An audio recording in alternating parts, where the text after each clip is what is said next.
Shalom semuanya.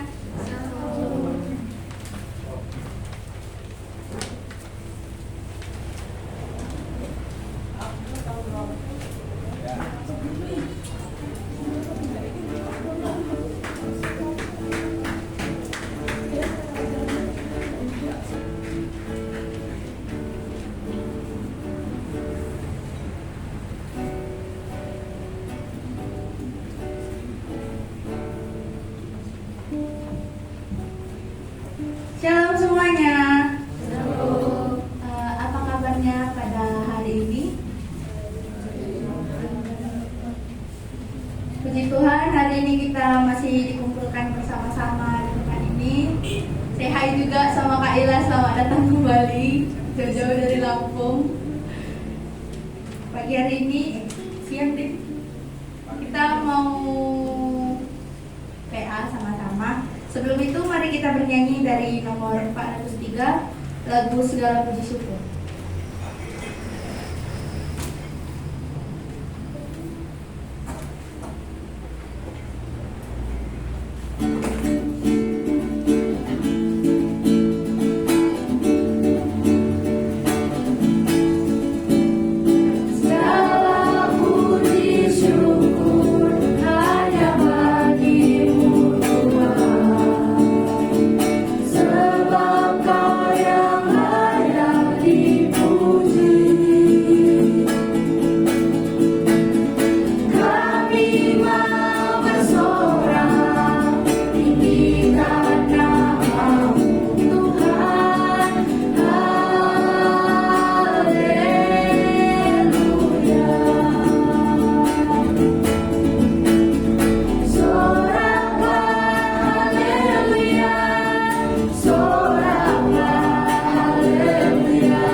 Kembali kami mengucap syukur Tuhan untuk penyertaan dan berkat-Mu sampai pada siang hari ini. Tuhan masih memberikan kami kesempatan untuk berkumpul bersama-sama di tempat ini. Tuhan, sebentar lagi kami akan mendengarkan firman. Tuhan kiranya yang memberkati yang menyampaikan firman dan kami yang mendengarkannya, agar kami masing-masing juga dapat mengerti apa perkataan-Mu nanti. Tuhan memberkati juga ibadah ini dari awal, pertengahan hingga akhir. Tuhan, berkati kiranya agar ibadah ini dapat berkenan di hadapan-Mu. Dalam nama Yesus kami berdoa dan mengucap syukur. Amin. Kita lanjut ke lagu kedua, karena temanya hari ini I Have a Dream.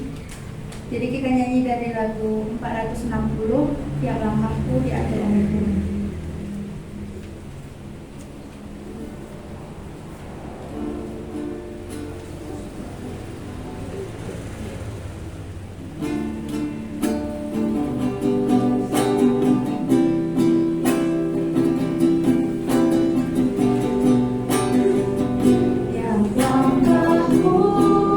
Diatur oleh Tuhan dan tangan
Kita bernyanyi dari lagu 399, Saya Mau Iring Yesus.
Selamat pagi menjelang siang semuanya. Di sini Kristi mau sharing sedikit dari bagaimana perasaan Kristi ketika Kristi menjalani ujian akhir semester ini, ujian akhir sekolah. Kristi merasa kalau tahun ini banyak perbedaannya gitu. Ujian akhir semester ini berbeda dari yang sebelum-sebelumnya, karena Kristi rasa bukan Kristi aja yang merasa, tapi ketika sharing sama teman-teman juga teman-teman merasa aneh gitu. Akhir-akhir ini guru jarang masuk, gak tahu apa alasannya gitu ya. Tapi yang setahu kami ya mungkin bukan ada karena kepentingan yang penting di ruang guru gitu. Mungkin itu masalah atau dari keinginan dia pribadi ya, makanya dia gak mau masuk ke kelas gitu. Nah, jadi kami bisa dibilang ada pelajaran yang ketinggalan gitu, belum sampai, tapi ketika ujian pelajaran yang kami pelajarin itu hanya sedikit yang masuk. Justru yang banyak masuk itu yang belum kami sempat pelajari gitu. Dan Kristi rasa itu bukan sesuatu yang enak untuk dirasakan ya, karena itu berhubungan dengan nilai kami gitu. Karena nanti itu pasti akan berhubungan untuk masa depan kami, hasil rapat kami nanti gimana gitu. Jadi ketika Kristi menjalani itu,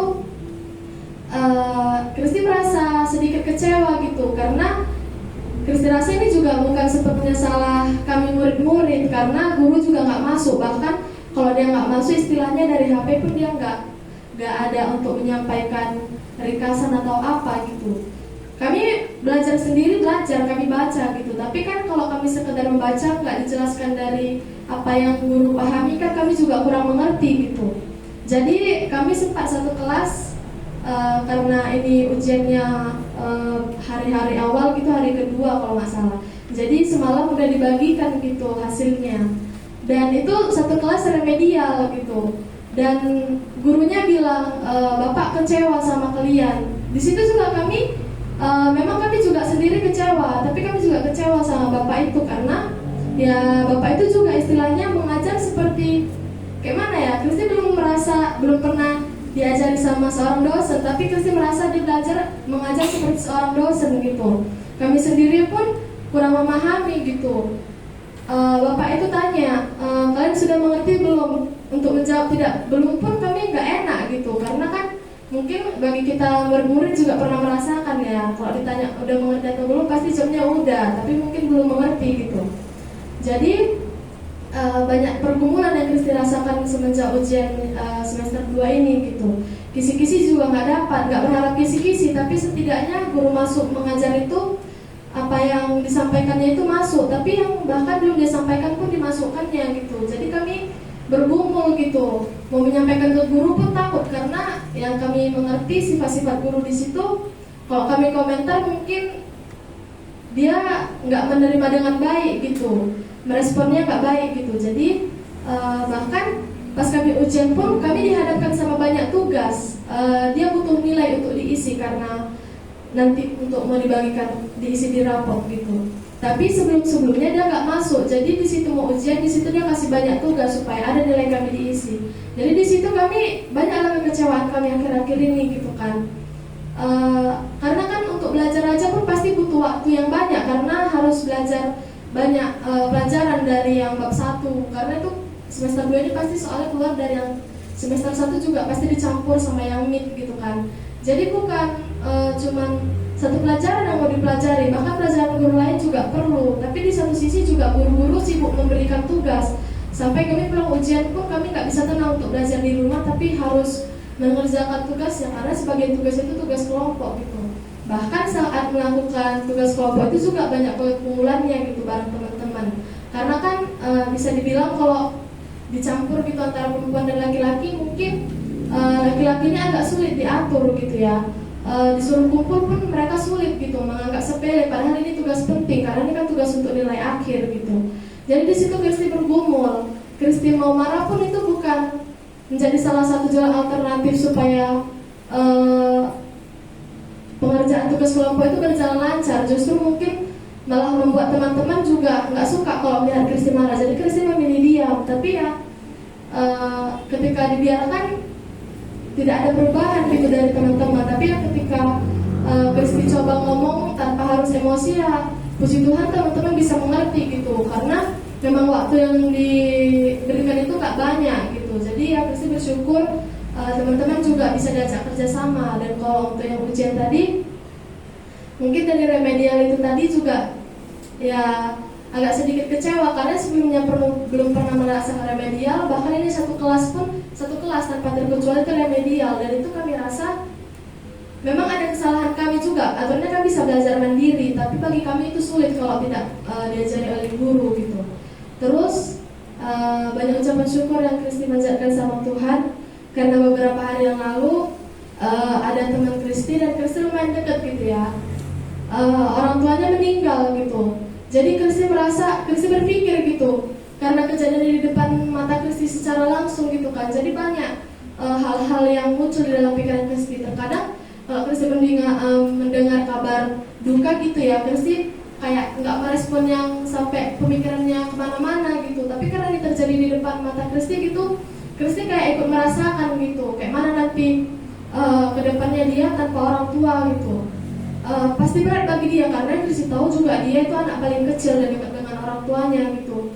Dan yang Kristi tahu dia juga sering kayak mana ya, karena dia broken home lah gitu, sempat broken home. Jadi banyak juga gitu masalah dia mungkin di kelas dengan teman-teman dan di rumah.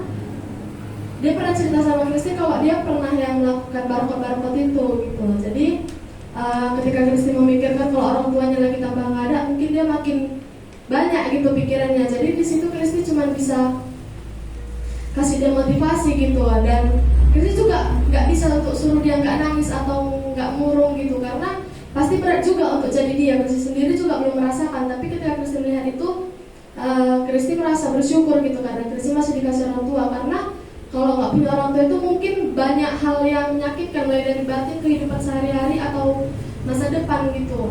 Jadi Kristi seperti mengucap syukur banyak sama Tuhan karena ketika Kristi nggak yang Kristi bisa dibilang masih belum sebegitu nurut ya sama orang tua, karena masih suka melawan gitu. Padahal ada perintah Tuhan, dia bilang hormatilah ayah dan ibumu. Tapi ketika Kristi nggak melakukan itu pun Tuhan masih mengizinkan orang tua Kristi mendampingi Kristi gitu. Jadi ya Kristi belajar gitu dari kejadian yang terjadi di depan mata Kristi untuk lebih bersyukur dan merubah sikap gitu. Jadi itu bisa menjadi berkat bagi Kristi. Semoga bisa juga menjadi berkat bagi teman-teman. Terima kasih.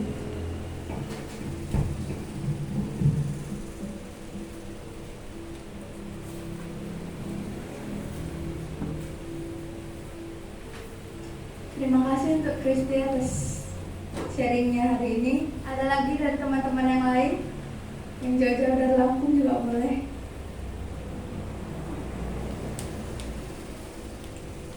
Anak tengah juga boleh. Oh ya, hari ini ada anak tengah yang nambah satu. Mungkin ada yang mau dibagikan.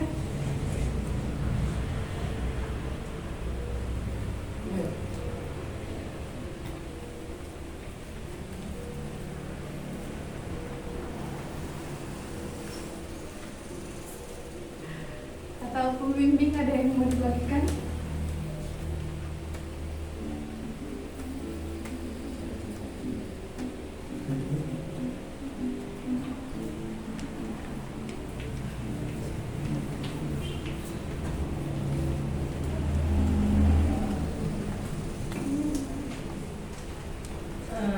Saya akan membagikan bukan untuk ini, tapi saya tadi dengar ada hati nurani tak apalah itu.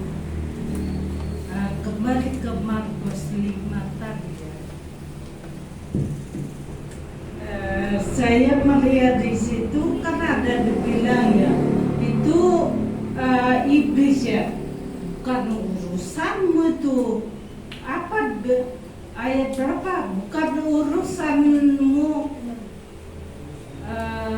Kami nah, apa itu katanya? Iya, itu kesaksian iblis tentang Tuhan Yesus, bukan urusanmu. Kapan mereka bertemu? Pasti kita bertanya, itu mereka bertemu di sorga. Waktu di sorga, waktu itu dibagikan saja mengingat yang Allah Tritunggal itu, yang segitiga itu Allah Bapa, Anak dan Roh Kudus. Sangkut pautnya banyak di situ. Dan di situ Bapa masuk ke Markus 1 itu ayat 11, itu kesaksian Bapa. Inilah anak yang kukasihi, kepadanya lah aku berkenan, kata Bapa. Itu kesaksian Bapa sorga. Udah dua kan? Udah dua yang menyaksikan kalau Tuhan Yesus itu Allah yang maha tinggi. Jadi ada Alkitab bilang, satu atau dua orang yang bersaksi itu adalah sah. Kita ingat itu ya. Itu sah, berarti Tuhan Yesus itu Allah, Anak yang maha tinggi. Ya itu saja. Mungkin itu kesaksian dari iblis tadi.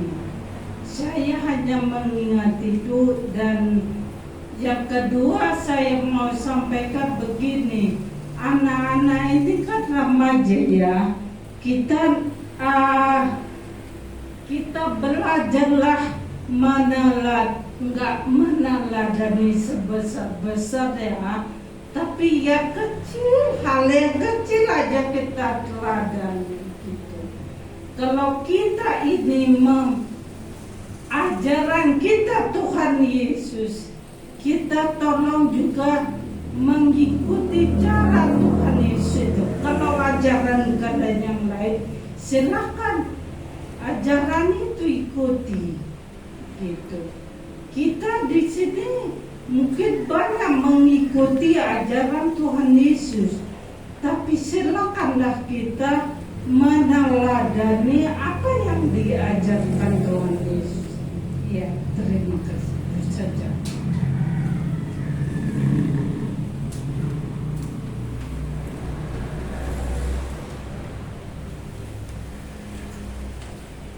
Baiklah, sebelum kita mendengarkan firman Tuhan, kita bernyanyi satu lagu lagi dari lagu Ku Tahu Tuhan Pasti Buka Jalan nomor 306.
di surga, Allah yang kami kenal dalam Kristus Yesus.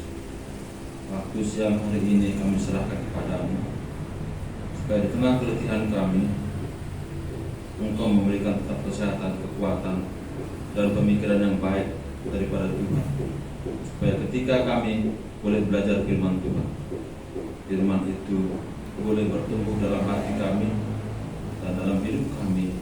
Kami setia dan menurut perkataan Tuhan. Terima kasih Tuhan. Pujilah nama Yesus Kristus yang berdoa bersyukur padamu. Amin. Tema sekali ini keren ya. I have a dream. So I want ask of us. Saya mau bertanya kepada kita. Who knows the meaning I have a dream? Kan masih pelajar kan? Anybody know the meaning of I have a dream?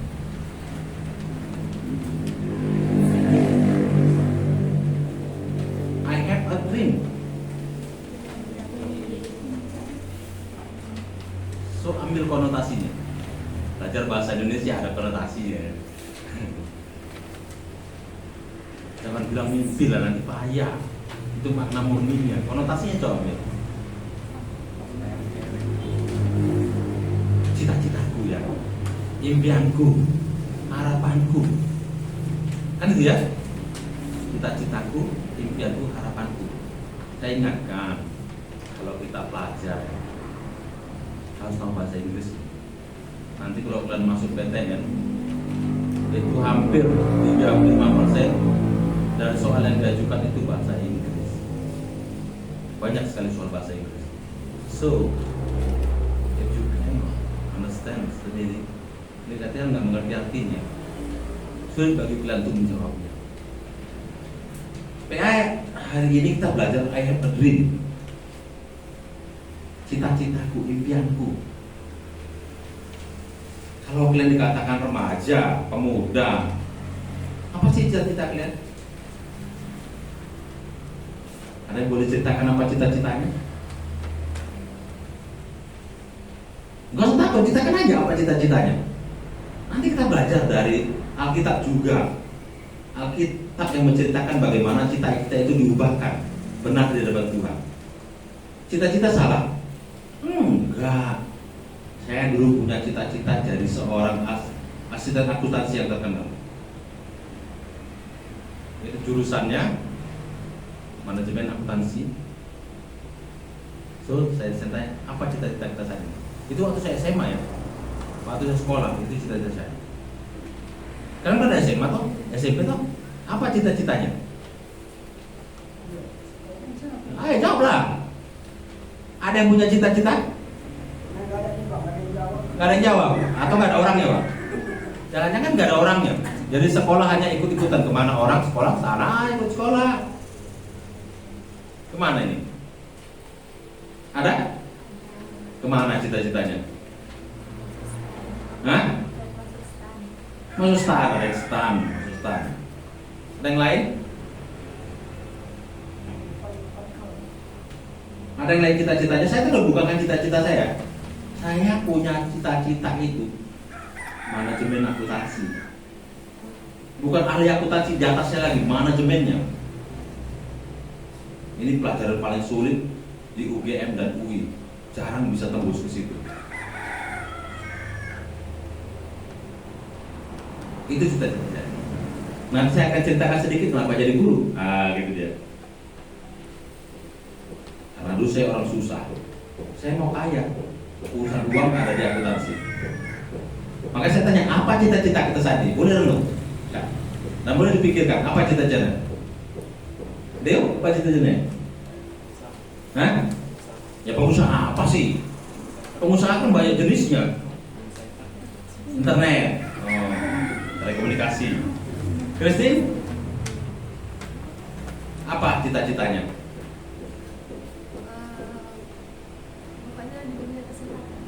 Bidang kesehatan. Kalau saya tanya satu-satu, mungkin ada 15 siswa di sini ya. Pasti 15 cita-cita ya.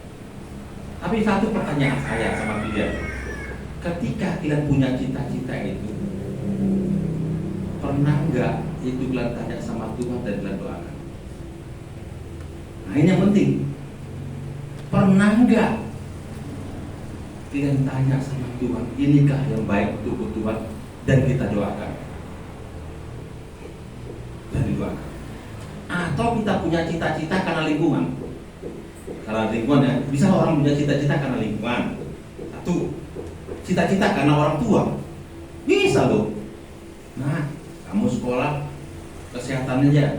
Kenapa mak? Bukan mama bidan jadi kamu ambil bidan juga gitu. Ini cita-cita karena orang tua. Karena lingkungan. Karena lingkungan nanti kita lihat satu contohnya. Karena lingkungannya persawahan, udah cita-citanya jadi petani padi. Kenapa? Lingkungan mempengaruhi cita-citanya. Impiannya itu dipengaruhi oleh lingkungan. Makanya saya tanya, makanya ketika kalian punya cita-cita itu karena apa? Apakah itu memang lahir dari hati kalian yang terdalam, atau karena desakan orang tua, atau karena lingkungan, atau karena keadaan sistem ekonomi kayak saya tadi? Saya dulu punya cita-cita jadi manajemen akuntansi, jadi saya bimbingan ya di Bima. Nggak bayar bimbingan. Waktu daftar, karena dia lihat rapor saya, ranking, hanya bayar uang pendaftaran, nggak bayar bulanan. Bimbingan saya gratis. Ujian-ujian untuk apapun nggak pernah bayar. Jadi cita-citanya manajemen akuntansi. Beli formulir mau ujian ya, isi di rumah, kembalikan ke USU. Tapi saya nggak tahu yang berkata kepada saya ketika malam hari, ganti formulirmu, jangan manajemen akuntansi, kamu harus jadi guru. Saya bingung. Cita-cita manajemen akuntansi kok jadi guru? Nggak ada hubungan. Guru itu kan pekerjaan yang paling nggak enak. Ditokoi sama murid itu toh, tokoi murid, diajak murid, nggak bisa punya duit, kan gitu ya. Saya abaikan itu hari pertama. Hari kedua malam hari muncul lagi ketika mau saya harus ambil IKIP. Loh, sekolah Namboru di IKIP ini. Kalau dulu IKIP di dalam sekolah Namboru, sekolah perempuan, Batak punya. Saya nggak mau, saya bilang. Malam ketiga suara itu makin keras. Kamu harus masuk IKIP, jurusan geografi. 4 hari itu jadi pergumulan saya, dan hari keempat saya beli lagi satu formulir. Saya menyerah. Akhirnya apa? Saya beli formulir, saya ganti nggak manajemen akuntansi lagi, IKIP, jurusan geografi. Ini 2 tahun baru saya temukan jawabannya. Apa maksud Tuhan suruh saya masuk IKIP? 2 tahun loh, nggak sembarangan. Tahun 92 saya masuk IKIP. 94 saya bertemu Tuhan. 2 tahun. Di situ saya mengerti ini rencana Tuhan. Kalau saya dulu ambil manajemen akuntansi, mungkin saya kaya, tapi saya nggak bertemu dengan Tuhan. Harinya bentar nggak bertemu. Saya mungkin sibuk mengurusi uang. Itu dia. Saya mengerti akhirnya kenapa saya harus masuk IKIP, karena di IKIP itulah saya bertemu dengan Tuhan. 2 tahun. Makanya saya bilang, kalau kalian punya cita-cita, sudahkah itu kalian bawakan sama Tuhan atau belum? Bertanya kepada Tuhan, udah atau belum? Atau ada yang cita-citanya jadi hamba Tuhan? Wah, ini nggak enak nih cita-citanya, hamba Tuhan miskin ya kan? Ada? Ada yang punya cita-cita jadi hamba Tuhan? Ini cita-cita yang bagus loh. Ini cita-cita yang bagus. Saya jujur belakangan ini saya banyak belajar Alkitab, dan saya mengenal bagaimana sesungguhnya kasih Tuhan itu. Mari kita lihat salah satu contohnya di kitab Lukas. Kita lihat tentang cita-cita. Lukas pasal 5. Apa judulnya situ? Ada yang tahu judulnya? Lukas pasal 5? Hah? Penjala ikan menjadi penjala manusia. Apa cita-cita yang pertama? Penjala ikan. Ini cita-cita. Tapi nanti akhirnya jadi penjala manusia. Akhirnya jadi penjala manusia. Saya baca ayat yang ganjil, anak-anak kami sekalian dan para rekan-rekan pembimbing, baca ayat menggenap sampai nanti ayat 11. Oke, kita mulai. Penjala ikan menjadi penjala manusia. Pada suatu kali Yesus berdiri di pantai Danau Genesaret, sedang orang banyak mengerumuni dia hendak mendengarkan firman Allah.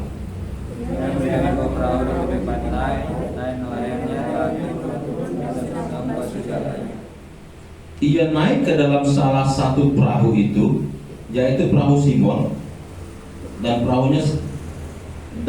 menyuruh dia supaya menolakkan perahunya sedikit jauh dari pantai. Lalu ia duduk dan mengajar orang banyak dari atas perahu. Setelah selesai berbicara, dia berkata kepada Simon, "Bertolaklah ke tempat yang dalam dan tebarkanlah jalamu untuk menangkap ikan." Simon menjawab, "Guru, telah sepanjang malam kami bekerja keras dan kami tidak menangkap apa-apa. Tetapi karena engkau menyuruhnya, aku akan menaburkan jala juga."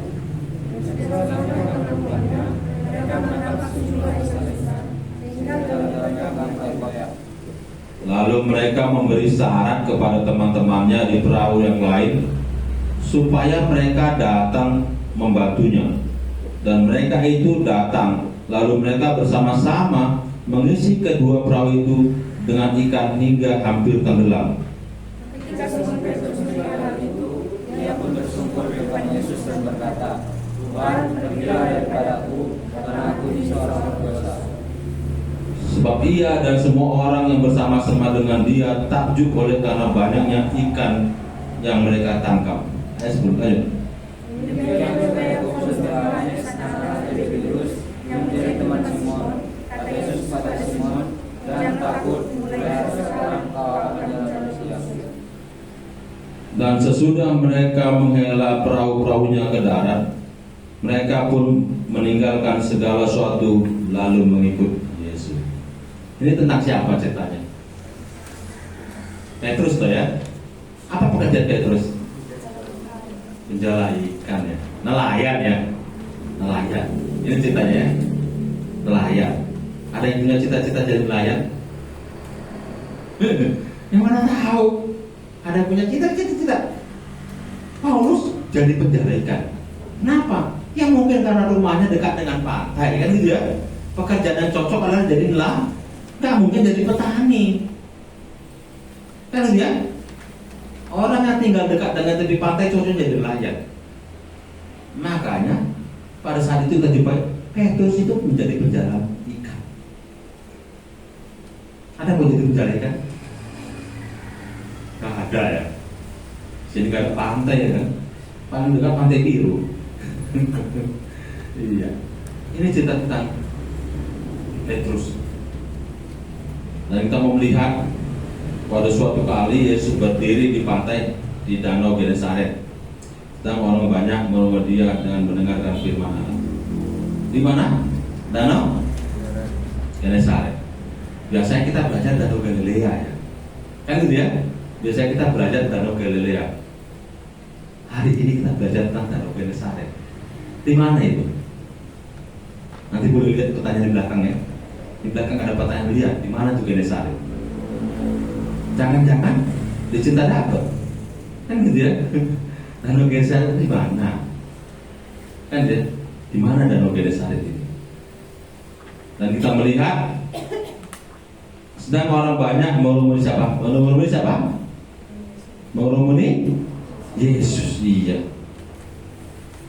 Ayat 2-nya, ia melihat dua perahu di pantai, sedang nelayannya telah turun dan sedang membasuh jalan.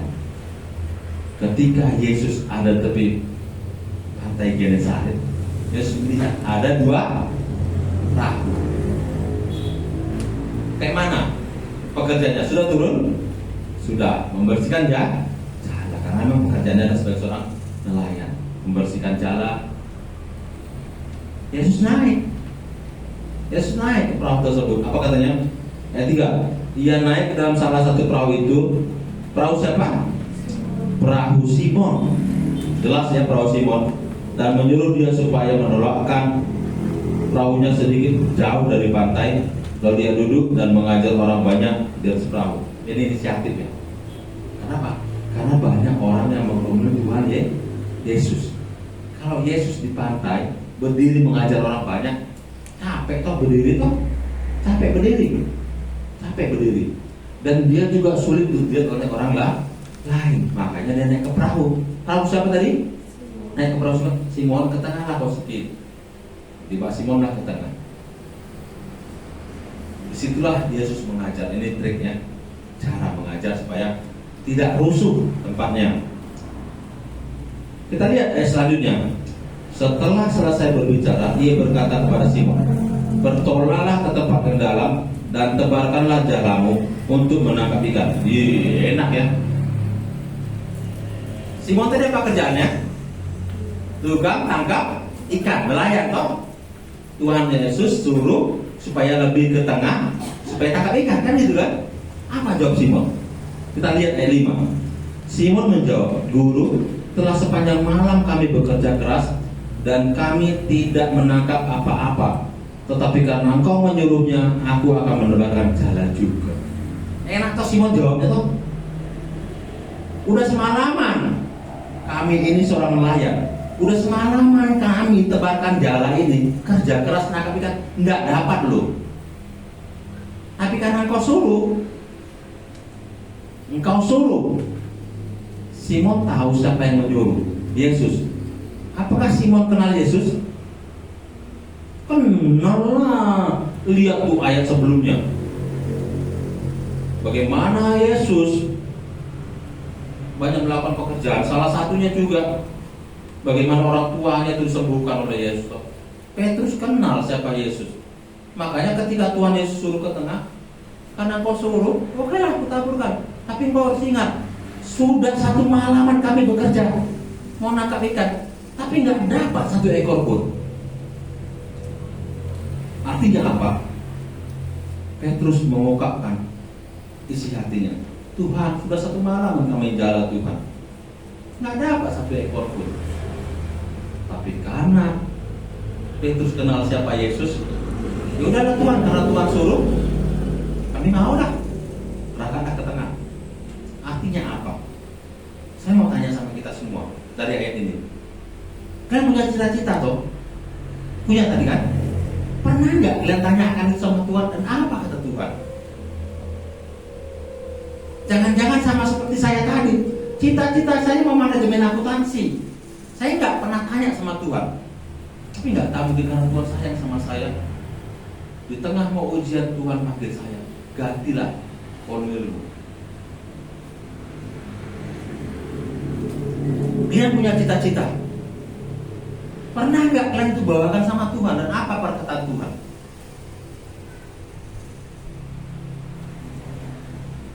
Kan Tuhan Yesus suruh Simon, bawalah perahu ini ke tengah supaya kita jalan. Apa kata Simon? Udah 1 malaman Tuhan, kami jalan ikan, tapi kami nggak dapat. Tapi karena Tuhan yang suruh, kira-kira setengah hati nggak?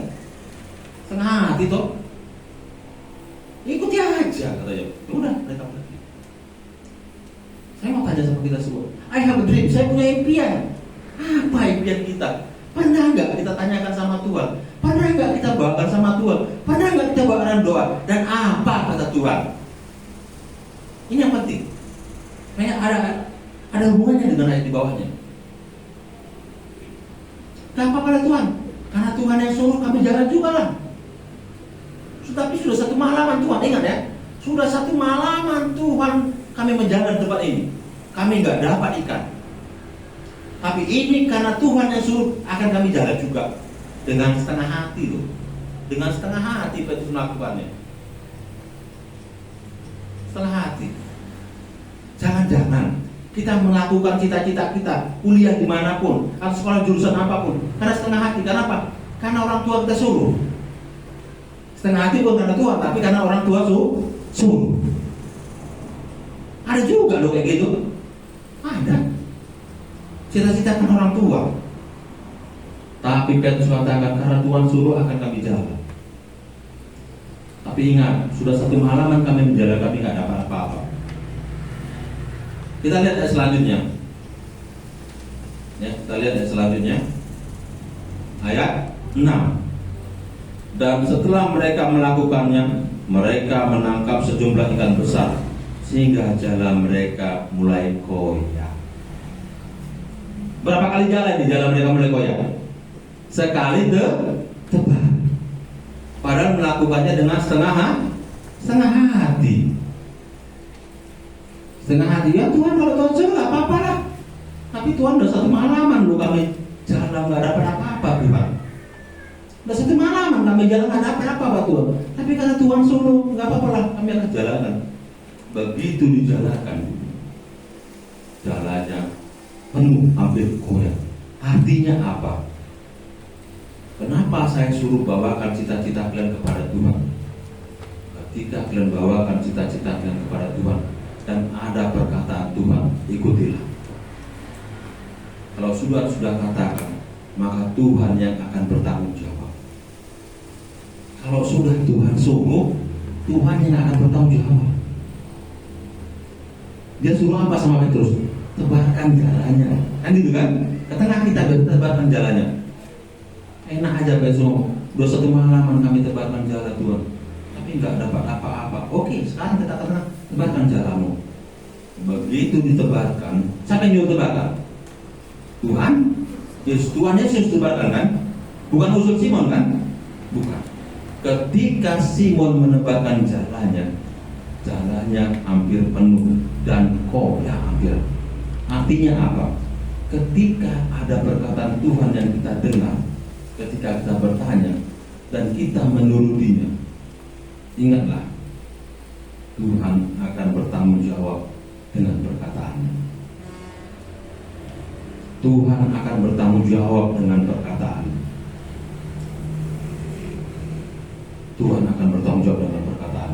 Walaupun seorang ahli seperti Simon, yang seorang raya tukang tangkap ikan toh, menjara 1 halaman nggak dapat apa-apa. Tapi ketika Tuhan suruh taburkanlah di situ, jalannya penuh dan hampir koyak. Artinya apa? Tuhan bertanggung jawab dengan apa yang Dia katakan. Makanya saya tanya tadi, ketika kalian punya cita-cita, sudah kalian bawakan kepada Tuhan, dan apa kata Tuhan sama kalian? Ini yang penting. Ini yang penting. Saya masuk manajemen akuntansi karena cita-cita saya. Saya nggak pernah tanya sama Tuhan loh. Nggak pernah saya tanya sama Tuhan. Yang namanya orang pilih jurusan suka-sukanya toh. Nah, memang tamat SMA. Kalau pintar ya cari jurusan yang pintar dah, udah masuk. Saya pilih manajemen. Tapi mungkin Tuhan menuntun saya sebagai pengenal Dia. Saya pilih jurusan geografi. Sampai saya kuliah semester pertama saya nggak kenal. Saya nggak kenal siapa Tuhan itu. 1994 ada Bible Camp. Tanya istri saya di berapa? Seluruh Indonesia, perwakilan kampus, dan saya ikut. Situ saya bertemu dengan Tuhan. Itulah cita-cita saya. Ayo beriman yang bertemu saya, dan inilah kebenaran. Makanya katakan, apa cita-cita kita? Kita inginkan cita-cita kita itu teraplikasi dalam pekerjaan, atau kan gitu kan? Kalau kalian yang suka lihat-lihat tanaman, sarjana pertanian, kan gitu kan? Suka berkebun, sarjana pertanian. Suka tengok-tengok hewan, sarjana peternakan, kan gitu kan? Ada itu. Kan itu yang kita inginkan dari cita-cita kita kan? Impian kita. Baik, terus Tuhan sudah 1 halaman aku menjalan. Dia seorang ahli tentang tangkap ikan. Tapi ketika Tuhan suruh, dan dia hanya melakukannya dengan setengah hati loh. Dia hanya lakukan dengan setengah hati. Enggak, hanya karena Tuhan lah menjalankan ini. Bukan dia katakan, baik Tuhan, aku semangat, akan kita kerjakan. Enggak. Ya kalau Tuhan suruh, kami jalan lah. Tapi sudah satu malaman kami gak dapat apa-apa Tuhan. Tapi ketika dia membuktikan apa yang Tuhan suruh, apa yang terjadi? Jalannya penuh. Ini artinya apa? Ketika ada perkataan Tuhan kita dengar dalam hidup kita, maka Tuhan akan bertanggung jawab. Dan apa yang terjadi? Ini yang pentingnya, apa yang terjadi selanjutnya? Ketika Simon Petrus melihat hal itu, ia pun tersungkur depan Yesus dan berkata, Tuhan, pergilah daripadaku, karena aku ini seorang yang berdosa. Terbalik toh. Terbalik dari kenyataan. Biasanya nelayan kalau tangkap ikan, ada berhasil banyak, senang toh? Pasti senang. Pasti senang. Tapi ketika Petrus menangkap ikan dan perahunya hampir tenggelam karena banyak ikan, dia langsung tersungkur. Artinya apa? Yesus mengenal sesungguhnya siapakah Yesus ini. Ini enggak orang sembarangan. Ini enggak orang sembarangan. Makanya Petrus pun langsung tersungkur. Pergilah jauh daripada aku Tuhan. Aku ini orang berdosa Tuhan. Kenapa? Karena tadi dia melakukan perkataan Tuhan dengan setengah hati. Enggak yakin dia. Di tengah ketidakyakinan kita pun, kalau itu adalah perkataan Tuhan, lakukan saja. Apalagi kita generasi muda, jangan pernah takut. Lakukan saja apa perkataan Tuhan ada pada dirimu. Dan Petrus ketika melakukannya, dilihatnya hasilnya kapalnya betul, dia tersungkur, dia mengakui, ternyata Tuhan, aku ini orang berdosa. Aku melakukan perkataan dengan setengah hati, dan aku banyak hal dosa yang kulakukan. Pernahkah kita menikmati hidup seperti ini? Melihat pekerjaan Tuhan dalam hidup kita? Jangan-jangan ya, kita berdoa, Tuhan, aku ada pelajaran sulit. Misalnya banyak pelajaran, semua pelajaran saya katakan sulit. Semua pelajaran gak ada yang enak, semua sulit. Aku sulit sekali pelajaran bahasa Indonesia. Kita berdoa sungguh-sungguh, Tuhan suruh belajar, kita belajar, dapat nilai 9. Lompat-lompat kan kita? Ini sebagian kita mungkin lompat-lompat, tapi Petrus tidak lakukan itu. Dia menyesali kesalahannya, melakukan perkataan Tuhan dengan setengah hati. Dia menyadari dia orang yang berdosa. Artinya apa? Cita-cita yang selama ini telah kita bentuk, pernahkah kita tanyakan kepada Tuhan dan bawakan itu kepada Tuhan? Kalau enggak, Tuhan tetap akan menolong, tapi dengan catatan kita mau datang kepada Tuhan dan melakukanlah perkataan Tuhan yang ada pada diri. Apa yang Petrus lakukan? Dia tersungkur dan katakan, pergilah daripadaku, aku ini orang berdosa. Masihkah kita termasuk kumpulan orang berdosa? Kalau kita masih dalam hitungan orang berdosa, makanya kita akan sulit melakukan segala sesuatunya dengan penuh hati. Perkataan Tuhan. Kenapa Petrus tadi melakukan itu dengan setengah hati? Dia sudah kenal Yesus, tapi Yesus itu belum ada di hatinya. Kenal Yesus bisa menyembuhkan? Iya. Kenal dia. Kenal Yesus bisa mengusir setan? Iya. Tahu dia sebelumnya. Tapi Yesus belum ada di hatinya. Tapi setelah Yesus suruh dia jalankan di sana, hasilnya begitu banyak sekali. Inilah Tuhan, lain daripada yang lain. Makanya dia tersungkur dan mengaku, pergilah daripada aku Tuhan, aku ini orang berdosa. Tapi mari kita lihat bagaimana baiknya Tuhan. Ketika Yesus melihat Petrus tersungkur, pergilah daripada aku Tuhan, aku ini orang berdosa. Pergikah Tuhan Yesus? Pergikah Tuhan Yesus? Tidak. Orang yang datang kepada Tuhan Yesus tidak akan pernah disia-siakan. Tidak akan pernah disia-siakan. Malah diberikan yang paling benar, cita-cita yang benar. Apa artinya? Ya, mari kita lihat ya, slide selanjutnya. Sebab ia dan semua orang yang bersama-sama dengan dia takjub oleh karena banyaknya ikan yang mereka tangkap.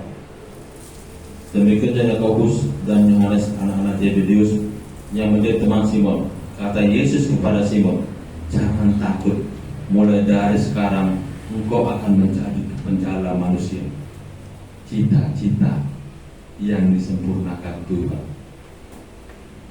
Inilah cita-cita yang disempurnakan Tuhan jadi dalam hidup Simon. Cita-cita yang disempurnakan Tuhan. Ketika Simon datang kepada Yesus, pergilah Tuhan, aku ini orang berdosa. Walaupun dia melakukan perkataan Yesus dengan setengah hati, tapi Yesus memberikan jawaban lain daripada yang dipikirkan Simon. Artinya apa? Tuhan begitu kasih, Tuhan sayang, dan kita semua Tuhan sayang. Makanya ketika Simon Petrus suruh kata, pergilah Tuhan, aku ini orang berdosa, Yesus tidak pergi. Tapi apa? Aku akan menyempurnakan cita-citamu. Kalau cita-citamu selama ini kau menjadi penjala ikan, ketika engkau mengenal aku, ketika engkau menerima aku, menerima Yesus, engkau akan kujadikan penjala manusia. Inilah cita-cita yang benar. Inilah impian sesungguhnya. Adakah anak-anak Tuhan? Adakah kaum pemuda di tempat ini yang punya cita-cita menjadi penjala manusia? Ini penting loh, saya tanya. Ini tuh langkah saya ke depan untuk membimbing kalian. Saya rindu ada pemuda di tempat ini yang kelak mengikuti seperti Simon Petrus. Simon Petrus pertama penjala ikan dia, berjalan ke sana kemari, bekerja sampai capek, sampai pagi, nggak dapat apa-apa. Tapi ketika dia mendengarkan perkataan Tuhan Yesus, dia kenal siapa yang menyuruhnya. Dia sadar dia itu orang yang berdosa. Ketika dibandingkannya dengan aku tidak ada apa-apanya daripada Tuhan, dia itu kudus, dia itu punya kuasa, aku ini tidak apa-apa. Maka dia kata, pergilah Tuhan. Yesus tidak pergi, tapi dia katakan kepada Petrus, ketika engkau mengenal aku akan jadikan engkau penjala manusia. Impian, cita-cita yang sangat disempurnakan Tuhan. Saya mau tanya sama kita semua, ada kita generasi penerus ini yang punya cita-cita menjadi penjala manusia? Atau cita-citanya masih sama seperti saya tadi, aku kumpulin duit banyak-banyak ya? Atau cita-citanya berubah, aku mau bekerja untuk Tuhan. Yang mana yang akan kita lakukan?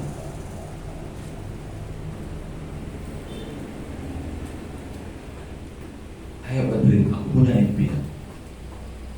Saya katakan, silahkan doakan apapun cita-cita kalian dan minta Tuhan luruskan. Berdoa itu kepada Tuhan. Petrus ketika bertemu dengan Yesus, dia nggak jadi penjala ikan. Cita-citanya Tuhan yang bentuk.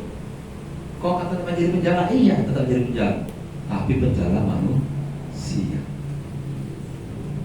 Padahal dia penjala ikan, lari. Apa cita-cita kita? Pernah nggak kita bawakan sama Tuhan? Saya itu kesaksian saya. Cita-cita saya jadi orang kaya. Cita-cita saya jadi orang kaya. Karena di masa kecil saya sangat susah. Tapi Tuhan katakan, masuk aja ke dikit. Dan saya masuk dikit. Saya nggak tahu apa rencana Tuhan, makanya saya sakit. Saya nggak tahu. Diperhatikan, lewat saya sakit, hal utama yang saya mengerti, ada rencana Tuhan yang harus saya capai.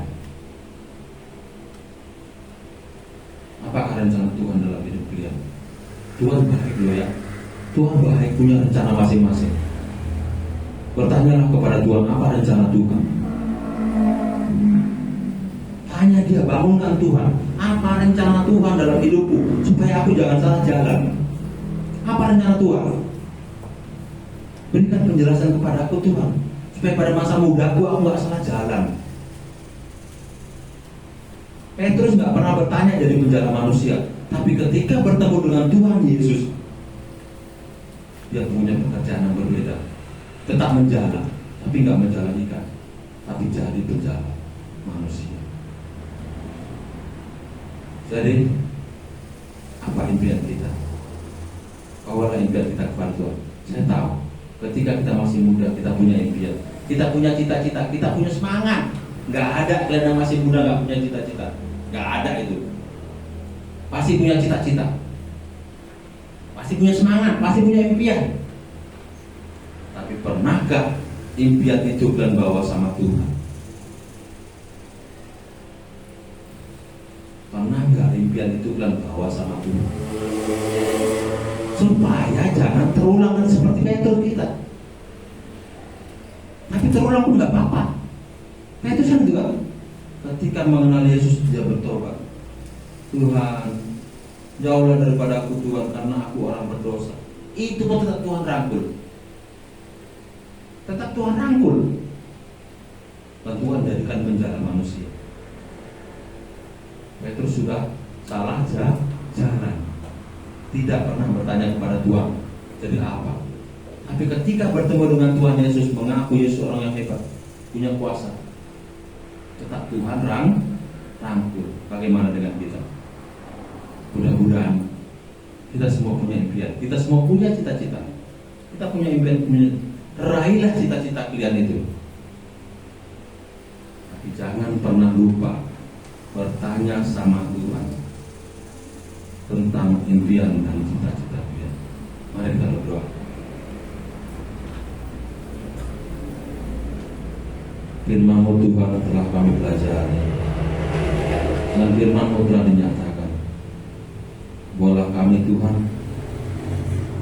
supaya kami mengerti akan perkataan Tuhan, supaya dalam hidup kami tidak salah jalan. Kami boleh datang kepada Tuhan dan bertanya kepada Tuhan tentang jalan-jalan Tuhan bagi kami. Dan kami yakin karena kasih-Mu Tuhan, Engkau akan menjawab kami sebagaimana Petrus itu, dan akhirnya dia menjadi penjala manusia. Kalau kami punya cita-cita, punya impian masing-masing Tuhan, biarlah kami datang kepada Tuhan dan kami bawa kepada Tuhan, supaya cita-cita kami itu, impian kami itu sempurna di hadapan Tuhan dan sesuai dengan kehendak Tuhan, supaya kami tidak salah jalan dalam kehidupan kami. Terima kasih Tuhan, terpujilah nama-Mu Tuhan. Kami sungguh bersyukur kami boleh berada di depan Tuhan. Dan dalam nama Yesus Kristus kami berdoa bersyukur kepada-Mu. Amin. Ya. Ini pelajaran kita hari ini ya. Dari tadi.